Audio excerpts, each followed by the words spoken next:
Good morning.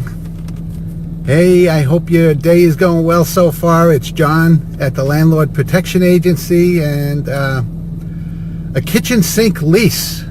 Have you ever heard of a kitchen sink lease? Well, I never knew what it was. All these years, I've been in the landlord business 37 years, and I hadn't heard the term kitchen sink lease until I was at a real estate convention a couple of years ago. And a landlord came up to me. He was an author of a book. I'm not going to name him. But he said, this is a kitchen sink lease. He was looking at all my forms that I had on display because I was an exhibitor at this particular real estate convention. And he was going through all my stuff. And I'm like, really? Kitchen sink lease? He said, yeah, that's a kitchen sink lease. I'm very proud of my lease, the LPA lease, and I didn't realize at the time. I thought I was being insulted, but it was really a compliment.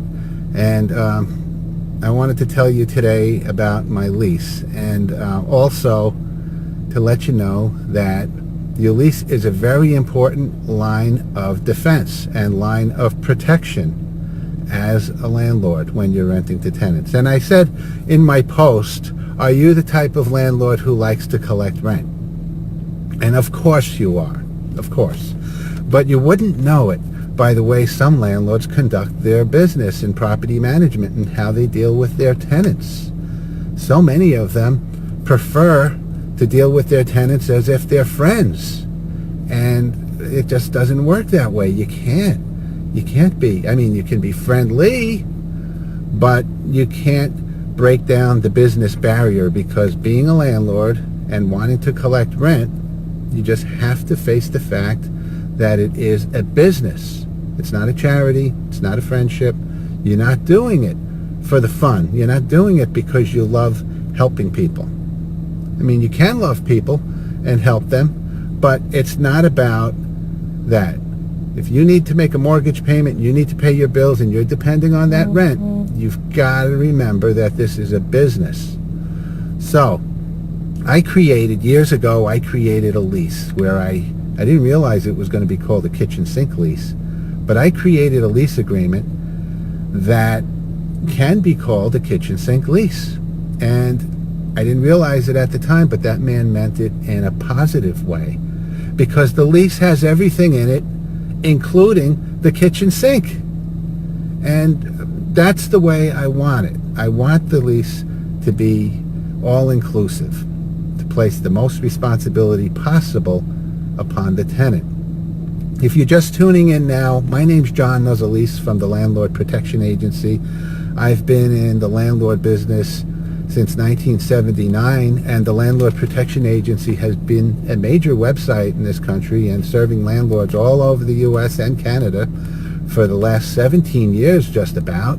Started in 1999, and I developed it to help other landlords use my systems that were working for me, because I've been through so many experiences that I had to learn lessons the hard way. And I guess some of you guys know what that feels like, because good, important lessons are usually pretty expensive. So I developed the LPA lease, and it took a lot of time to develop this lease. But you have to ask yourself, before turning over a valuable asset for a mere 1 or 2 month security deposit, don't you want to make sure that you've got all your terms covered, that you have all your protections covered? That's very, very important. By the way, if any of this is valuable to you or to a landlord you may know, please like and share it. So, before turning over that valuable asset, don't you want to make sure you're covered with a good, solid lease that protects you? And that's the kitchen sink lease. I never thought I'd call it that, but it's the LPA lease. One of the judges that complimented my lease in court during an eviction years ago, he said you should call it the Nuzzle lease, because my name is John Nuzzolese. Never thought of that myself, but the judge did. But no, we call it the LPA lease, okay? And the LPA lease is downloadable, and you can go ahead and call it a kitchen sink lease if you like, but It covers everything, including the kitchen sink. For example, if you're going over the lease agreement, what does it tell you if the prospect has a major problem with the late fee? That's right. He probably plans on paying late. And what about if they argue about being responsible for the minor repairs that your lease covers? That's something that tells you they don't want to be bothered with little things like that. They want you to do it. Or if they have a problem with having unauthorized occupants. Well, you don't want unauthorized occupants in your rental. And if the person is going to argue about that when you go over the lease, you just might not want that applicant. They're only an applicant until they sign the lease and you accept their money. But up until that point, you're still screening, always screening until the lease is signed and the money is paid. And what if they have a problem with the cleaning charge, which says that they may have to pay cleaning fees if they leave the rental unit dirty when they leave? So if they argue that, you know what's in their mind, that they're probably in the habit of trashing a place before they leave, and they don't want to agree to leaving your unit clean. So all the lease clauses are in there to protect you. And some people want to shorten down the lease. They say, well, this is a kitchen sink lease. This has so many things that are never going to even happen.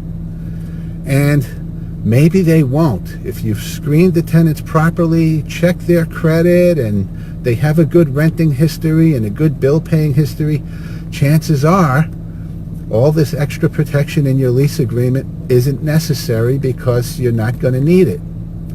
But I've found that the things that happen, just Murphy's Law, turn out to be the things that I didn't have coverage in the lease for. Doesn't it turn out that way sometimes? So I learned that it can't hurt to have more protection in the lease than I really need, because it'll be just my luck that that's the thing that happens. The one thing I wasn't covered for, right? Isn't that the way this always happens? So you want to be covered completely for everything. Now, in our LPA lease, we have a clause, because certain things are in the lease for intimidation purposes that might not be enforceable. Certain things. But they're still agreed and they're still valid in the lease agreement, but they might not be enforceable. So we have a clause in the lease that if a particular clause is not enforceable or not legal in a particular local area, the rest of the lease is unaffected. And that holds up in court.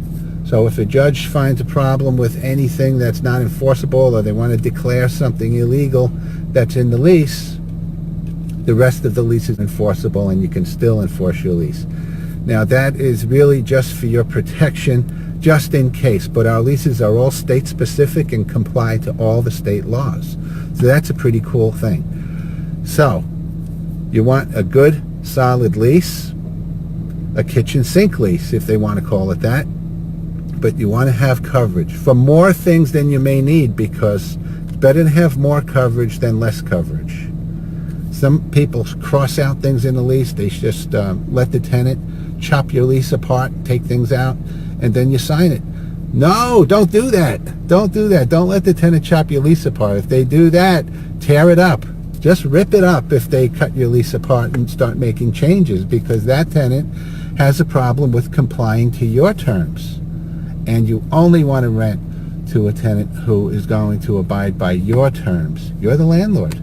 So you're the boss in this situation. So I'm John Nuzzolese from the Landlord Protection Agency, and I hope you visit my site, the LPA.com, and we've got all these forms, the lease agreements, and they're broken down into 4 categories. We've got lease agreements and addendums. The next category is tenant screening forms. The next category is lease enforcement and collection. And the next category of forms is property management forms for things like late notices and, late notices are collection, for things like renewal notices and increases and all kinds of other things.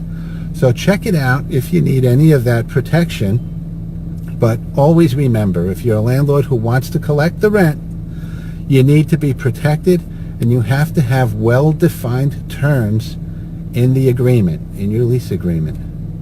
So thank you guys for watching. It was good to see you guys, and I really appreciate it. I hope to see you soon. Okay, have a great rest of the day. Take care.